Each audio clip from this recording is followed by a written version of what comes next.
नमस्कार बच्चों, आज की इस वीडियो में हम पढ़ेंगे कक्षा 7 की हिंदी की पाठ्य पुस्तक वसंत भाग 2 का 10वां अध्याय। अध्याय का नाम है अपूर्व अनुभव।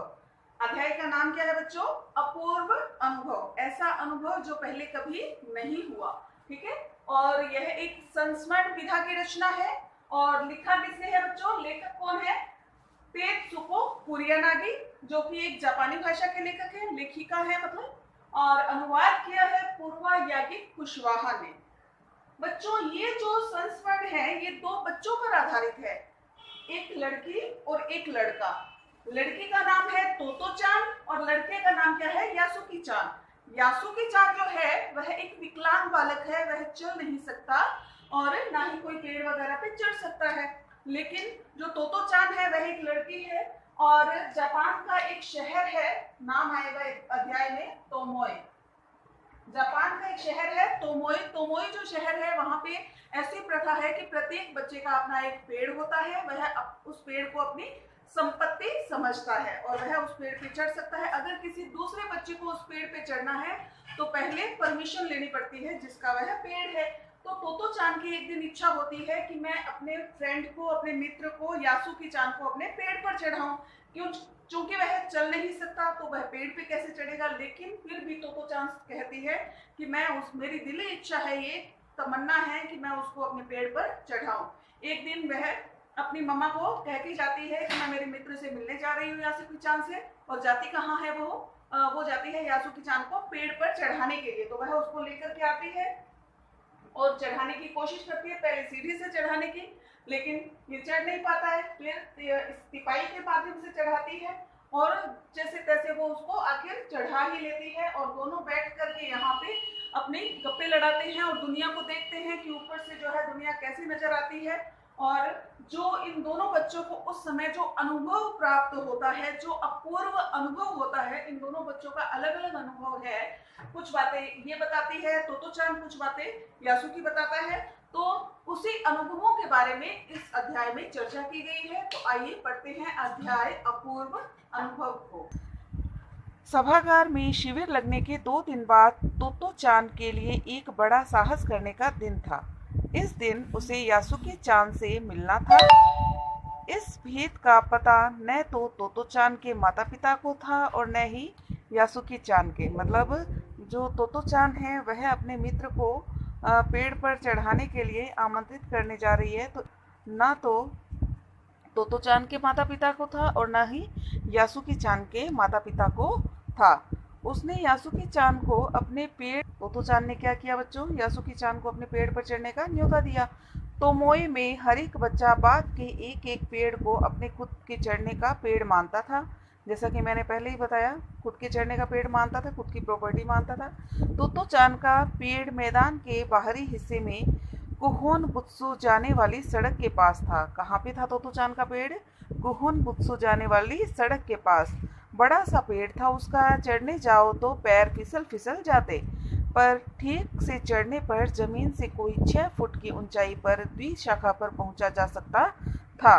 तो देखिए बच्चों, जैसे जैसे मैं पढ़ रही हूँ आप प्रत्येक पंक्ति पर नज़र रखिएगा और आपको बिल्कुल आसानी से यह संस्मरण जो है, अपूर्व अनुभव जो पाठ है, समझ में आ जाएगा। बिल्कुल किसी झूले की आरामदेह जगह थी यह। जो द्विशाखा थी वह बिल्कुल आरामदेह जगह थी, झूले के जैसी। तोतो चान अक्सर खाने की छुट्टी के समय या स्कूल के बाद, तोतो चान या तो खाने की छुट्टी के समय या फिर स्कूल की छुट्टी के बाद ऊपर चढ़ी मिलती। जो तोतो चान है वह या तो जब खाने की छुट्टी मिलती या फिर स्कूल की छुट्टी के बाद में कहाँ पे चढ़ी मिलती? इस द्विशाखा पर चढ़ी हुई मिलती। वहाँ से वह सामने दूर तक ऊपर आकाश को या नीचे सड़क पर चलते लोगों को देखा करती थी। बच्चे अपने अपने पेड़ को निजी संपत्ति मानते थे। किसी दूसरे के पेड़ पर चढ़ना हो तो उनसे पहले शिष्टता से परमिशन लेनी पड़ती थी, अनुमति लेनी पड़ती थी कि माफ़ कीजिए जरा, क्या मैं आपके पेड़ के अंदर आ सकता हूँ, आपके पेड़ पे चढ़ सकता हूँ? इस प्रकार से पूछना पड़ता था। यासुकी चान को पोलियो था। तो देखिए बच्चों, यासुकी चान को क्या था? पोलियो था। इसलिए वह न तो किसी पेड़ पर चढ़ पाता था और न ही किसी पेड़ को अपनी निजी संपत्ति मानता था। अतः तोतो चान ने उसे अपने पेड़ पर आमंत्रित किया था, पर यह बात उन्होंने किसी से भी नहीं कही थी, क्योंकि अगर बड़े सुनते तो उनको जरूर डांटते, क्योंकि देखो बच्चों, अगर किसी बच्चे की जिसके पाँव खराब है उसको पेड़ पे चढ़ाने की बात से ही डर लगता है कहीं वह गिर पड़ नहीं जाए, तो इसीलिए इसी डर से उन्होंने बड़ों को यह बात नहीं बताई थी, क्योंकि बड़ों को अगर पता लगेगा तो वो उन्हें डांटेंगे, इसलिए उन्होंने यह बात बताई नहीं। घर से निकलते समय तोतो चान ने माँ से कहा कि वह यासुकी चान के घर डेनेन चोफू, यासुकी चान का घर कहाँ पे है बच्चों, डेनेन चोफू जा रही है। चूंकि वह झूठ बोल रही थी इसीलिए उसने माँ की नज़रों में नहीं झांका, क्योंकि अगर माँ से नजरें मिलाती तो उसका जो झूठ है वो पकड़ा जाता। रोकी उसके पीछे पीछे स्टेशन तक आया। जाने से पहले उसे सच बताए बिना तोतो चान से रहा नहीं गया, तो रोकी को तो तोतो चान ने सच बता दिया कि वह किस लिए जा रही है। मैं यासुकी चान को अपने पेड़ पर चढ़ने देने वाली हूँ, उसने बताया। तो रोकी से तोतो चान ने क्या बताया कि मैं यासुकी चान को अपने पेड़ पर चढ़ने देने वाली हूँ, कि मैंने आज मेरे पेड़ पर चढ़ने के लिए उसको आमंत्रित किया है। तब तोतो चान स्कूल पहुंची तो रेल पास उसके गले के आसपास हवा में उड़ रहा था। तो जो रेल पास है उसके गले के आसपास हवा में उड़ रहा था। यासुकी चान उसे मैदान में क्यारियों के पास मिला था। यासुकी चान उसको कहाँ मिला था बच्चों, मैदान में क्यारियों के पास। गर्मी की छुट्टियों के कारण सब सूना पड़ा था। यासुकी चान उससे कुल जमा 1 ही वर्ष बड़ा था। यासुकी चान तोतो चान से कितना बड़ा था बच्चों, 1 वर्ष बड़ा था, पर तोतो चान को वह अपने से बहुत बड़ा लगता था। जैसे ही यासुकी चान ने तोतो चान को देखा, वह पैर घसीटता हुआ उसकी ओर बढ़ा। उसके हाथ अपनी चाल को स्थिर करने के लिए दोनों ओर फैले हुए थे, क्योंकि मैंने पहले ही बता दिया कि जो यासुकी चान है वह दिव्यांग है, इसीलिए वह अपने शरीर का संतुलन बनाने के लिए अपने हाथों को दोनों तरफ फैलाए हुए है। तोतो चान उत्तेजित थी।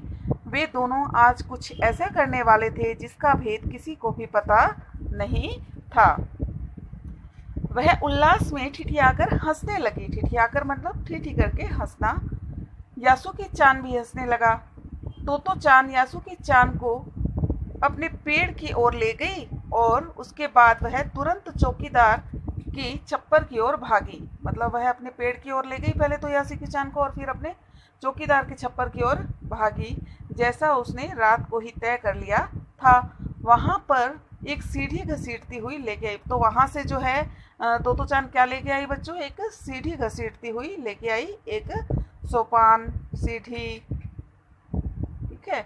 उसे तने के सहारे ऐसे लगाया जिससे वह द्विशाखा तक पहुंच जाए। तो तोतो चान ने सीढ़ी को कैसे लगाया, तने के सहारे, कि वह द्विशाखा तक पहुंच जाए। वह कुर्सी से ऊपर चढ़ी और सीढ़ी के किनारे को पकड़ लिया। तब उसने पुकारा, ठीक है, अब ऊपर चढ़ने की कोशिश करो। तब वह यासुकी चान को बोलती है कि ठीक है सब कुछ, अब तुम ऊपर चढ़ने की कोशिश करो। यासुकी चान के हाथ पैर इतने कमजोर थे कि वह पहली सीढ़ी पर ही बिना सहारे के चढ़ नहीं पाया। इस पर तोतो चान नीचे उतर आई और यासुकी चान को पीछे से धकियाने लगी, मतलब कि धक्का देने लगी। पर तोतो चान थी छोटी और नाजुक सी, वह बहुत ही नाजुक सी बच्ची थी, इससे अधिक सहायता क्या करती। यासुकी चान ने अपना पैर सीढ़ी पर से हटा लिया और हताशा से सिर झुकाकर खड़ा हो गया। मतलब यासुकी चान को लगा कि अब वह इस पेड़ पे नहीं चढ़ पाएगा और निराशा से, हताशा से एक और खड़ा हो गया। तोतो चान को पहली बार लगा कि काम उतना आसान नहीं है जिसे वह बहुत आसान समझती थी। अब क्या करे वह। यासुकी चान उसके पेड़ पर चढ़े, यह उसकी हार्दिक इच्छा थी। मतलब तोतो चान की हार्दिक इच्छा क्या थी कि यासुकी चान उसके पेड़ पर चढ़े। यासुकी चान के मन में भी उत्साह था। वह उसके सामने गई। उसका लटका चेहरा इतना उदास था कि तोतो चान को उसे हंसाने के लिए गाल फुला फुलाकर तरह तरह के चेहरे बनाने पड़े। तो जो तोतो चान है वह यासुकी चान को हंसाने के लिए तरह तरह से प्रयास कर रही है। ठहरो, एक बात सूझी है। वह फिर चौकीदार के छप्पर की ओर दौड़ी और हर एक चीज उलट पलट कर देखने लगी। अब दोबारा से वह चौकीदार के छप्पर की ओर गई है और हर एक चीज को उलट पलट करके देख रही है, शायद कोई ऐसी चीज मिल जाए जिससे यासुकी चान को पेड़ पर वह चढ़ा सके। बच्चों, आपको ये तो समझ में आ गया ना कि लड़की का नाम तो है तोतो चान और जो लड़का है उसका नाम है यासुकी चान, ठीक है। आखिर उसे एक तिपाई सीढ़ी मिली जिसे थामे रहना भी जरूरी नहीं था। वह तिपाई सीढ़ी को घसीटते हुए लेके आई और अपनी शक्ति पर हैरान होने लगी। तिपाई की ऊपरी सीढ़ी द्विशाखा तक पहुंच रही थी। देखो, अब डरना मत, उसने बड़ी बहन की सी आवाज में कहा, यह डगमगाएगी नहीं। तो वह बड़ी बहन की तरह यासुकी चान को समझाती है कि अब डरने की जरूरत नहीं है, देखो अब ये इसको तो पकड़ना भी जरूरी नहीं है, ये डगमगाएगी नहीं, तुम आराम से इस पे चढ़ सकते हो। यासुकी चान ने घबराकर तिपाई सीढ़ी और पसीने से तरबतर तोतो चान की ओर देखा। उसे भी काफी पसीना आ रहा था। उसने पेड़ की ओर देखा और तब निश्चय के साथ पांव उठाकर पहली सीढ़ी पर रखा। उन दोनों को यह बिल्कुल भी पता न चला कि कितना समय यासुकी चान और ऊपर तक चढ़ने में लगा। अब लेखिका क्या कह रही हैं कि उन दोनों को यह बिल्कुल भी पता नहीं लगा कि कितना समय यासुकी चान को पेड़ के ऊपर चढ़ने में लगा। सूरज का ताप उन पर पड़ रहा था, पर दोनों का ध्यान यासुकी चान के ऊपर तक पहुंचने में रमा हुआ था। मतलब इतनी तेज गर्मी पड़ रही थी, फिर भी उन दोनों बच्चों को गर्मी के बारे में बिल्कुल भी एहसास नहीं हो रहा था, क्योंकि उनका जो पूरा ध्यान केंद्रित था वह किस बात की ओर था कि यासुकी चान को किसी तरह से पेड़ पर चढ़ाना है, और उसी के अंदर दोनों का ध्यान रमा हुआ था। तोतो चान नीचे से उसका एक एक पैर सीढ़ी पर धरने में मदद कर रही थी। अपने सिर से वह उसके पिछले हिस्से को भी स्थिर करती रही। यासुकी चान पूरी शक्ति के साथ जूझ रहा था और आखिर वह ऊपर पहुंच गया। हुर्रे! पर उसे अचानक सारी मेहनत बेकार लगने लगी। तोतो चान तो सीढ़ी पर से छलांग लगाकर द्विशाखा तक पहुंच गई, पर यासुकी चान को सीढ़ी से पेड़ पर लाने की हर कोशिश बेकार रही। मतलब ऊपर तक तो पहुंच गए, लेकिन द्विशाखा तक अभी भी नहीं पहुंची, क्योंकि तोतो चान तो कूद करके पहुंच गई शाखा पर, लेकिन यासुकी चान अभी भी पेड़ की शाखा तक नहीं पहुंच पाया। यासुकी चान सीढ़ी थामे तोतो चान की ओर ताकने लगा। तोतो चान की रुलाई छूटने को हुई। उसने चाहा था कि यासुकी चान को अपने पेड़ पर आमंत्रित कर तमाम नई नई चीजें दिखाए। अब ये देखो बच्चों, इस पेड़ के ऊपर दोनों बच्चे बैठे हैं, अंत में दोनों पहुंच जाएंगे ऊपर, लेकिन उसके लिए थोड़ा सा इनको और प्रयास करना पड़ेगा। अब तोतो चान को रोना आ रहा है कि मैंने इतना कुछ कर लिया फिर भी यह पेड़ पर नहीं पहुंच रहा है, तो उसका रोना छूटने वाला ही था, लेकिन उसने अपने आप को संभाला। पर वह रोई नहीं। उसे डर था कि उसके रोने पर यासुकी चान भी रो पड़ेगा। उसने यासुकी चान का पोलियो से पिचकी हुई और अकड़ी उंगलियों वाला हाथ अपने हाथ में थाम लिया। उसके खुद के हाथ से वह बहुत बड़ा था, उंगलियां भी बहुत लंबी थी। देर तक तोतो चान उसका हाथ थामे रही, तब बोली, तुम लेट जाओ, मैं तुम्हें पेड़ पर खींचने की कोशिश करती हूँ। अंत में उसने क्या कहा कि तुम लेट जाओ और मैं तुम्हें खींचने की कोशिश करती हूँ। उस समय द्विशाखा पर खड़ी तोतो चान द्वारा यासुकी चान को पेड़ की ओर खींचते अगर कोई भी देखता, कोई भी बड़ा अगर उन दोनों को देख लेता, तो वह जरूर डर के मारे चीख पड़ता, क्योंकि उस तरह मतलब इस तरह से वो खींच रही थी कि डर लग रहा था कि अभी गिरा। उसे वे सच में जोखिम उठाते ही दिखाई देते। पर यासुकी चान को तोतो चान पर पूरा भरोसा था, और वह खुद भी यासुकी चान के लिए भारी खतरा उठा रही थी। जो यासुकी चान है उसको तोतो चान पर पूरा भरोसा था कि वह उसको गिरने नहीं देगी। अपने नन्हे नन्हे हाथों से वह पूरी ताकत से यासुकी चान को खींचने लगी। बादल का एक बड़ा टुकड़ा बीच में छाया करके उन्हें कड़कती धूप से बचा रहा था। बादल का एक बड़ा टुकड़ा उनको बीच बीच में छाया कर रहा था, मतलब कि सूरज के आगे आ जाता और उनको छाया कर देता, क्योंकि गर्मी तो बहुत तेज थी।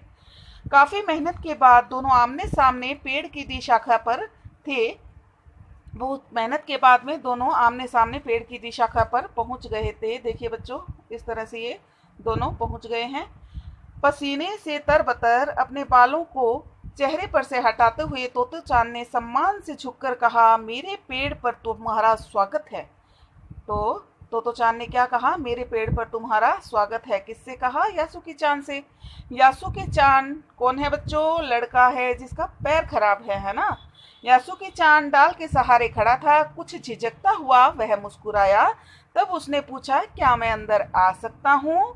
उस दिन यासुकी चान ने दुनिया की एक नई झलक देखी, जिसे उसने पहले कभी नहीं देखा था। तो ऐसा होता है पेड़ पर चढ़ना? यासुकी चान ने खुश होते हुए कहा। वे बड़ी देर तक पेड़ पर बैठे बैठे इधर उधर की गप्पे लड़ाते रहे।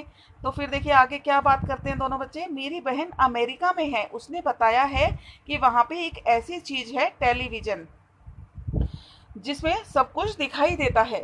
यासुकी चान उमंग से भरा हुआ बता रहा था। वह कहती है कि, कौन कहती है? उसकी बहन। इसकी बहन यासुकी चान की। तो यासुकी चान की बहन क्या कहती है कि वह कहती है कि वह जापान में आ जाएगा, तब हम घर बैठे बैठे ही सुमो कुश्ती देख सकेंगे। वह कहती है कि टेलीविज़न एक डिब्बे जैसा होता है। तो वो अपनी बहन की कही हुई बात को बताता है कि मेरी बहन कहती है कि टेलीविज़न एक डिब्बे के जैसा होता है और उसमें सब कुछ हम घर पे बैठे बैठे ही देख सकते हैं, और हम सुमो कुश्ती भी देख सकेंगे घर पे बैठे बैठे ही। तो चान उस समय यह तो नहीं समझ पाई कि यासुकी चान के लिए, जो कहीं भी दूर तक चल नहीं सकता था, घर बैठे चीज़ों को देख लेने के क्या अर्थ होते होंगे। अब तो वह तो यह ही सोचती रही कि सुमो पहलवान घर में रखे किसी डिब्बे में कैसे समा जाएगा। वह तो इतना बड़ा है, उसका आकार तो इतना बड़ा है, पर बात उसे बड़ी अच्छी लुभावनी लगी। मतलब उसको विस्मय हो रहा था, आश्चर्य हो रहा था कि इतना बड़ा सुमो पहलवान एक डिब्बे में कैसे समा जाएगा, लेकिन सुनने में उसको बड़ी लुभावनी लग रही थी ये बातें। उन दिनों टेलीविज़न के बारे में कोई नहीं जानता था। पहल यासुकी चान ने ही तोतो चान को उसके बारे में बताया था। पेड़ मानो गीत गा रहे थे और दोनों बेहद खुश थे। यासुकी चान के लिए पेड़ पर चढ़ने का यह पहला और अंतिम मौका था। तो लेखिका कौन है बच्चों? तेत्सुको कुरियानागी, जो आप देख रहे हैं, तेत्सुको कुरियानागी, और अनुवाद किया है पूर्वा याज्ञिक कुशवाहा ने। तो ये थी हमारी कहानी, कह सकते हैं, संस्मरण कह सकते हैं, अपूर्व अनुभव।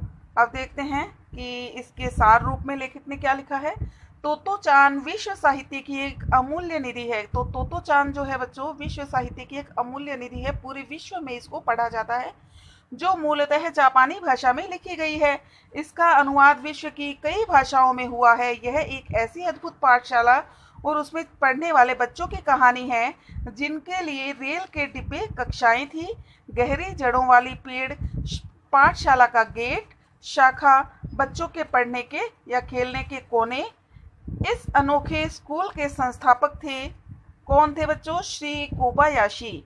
लेखिका स्वयं इस स्कूल की छात्रा थी। तो देखिए बच्चों, बात आ गई ना, लेखिका स्वयं इस स्कूल की छात्रा थी। मतलब ये जो तोतो चान है, ये कौन है? लेखिका स्वयं है। उन्हीं के बचपन के अनुभवों पर आधारित है पुस्तक तोतो चान का यह अंश, अपूर्व अनुभव। तो आज हमने अध्याय पढ़ा अपूर्व अनुभव। इससे नेक्स्ट वीडियो में हम करेंगे इसके प्रश्नोत्तरों को। तो आज के लिए इतना ही। Thank you very much.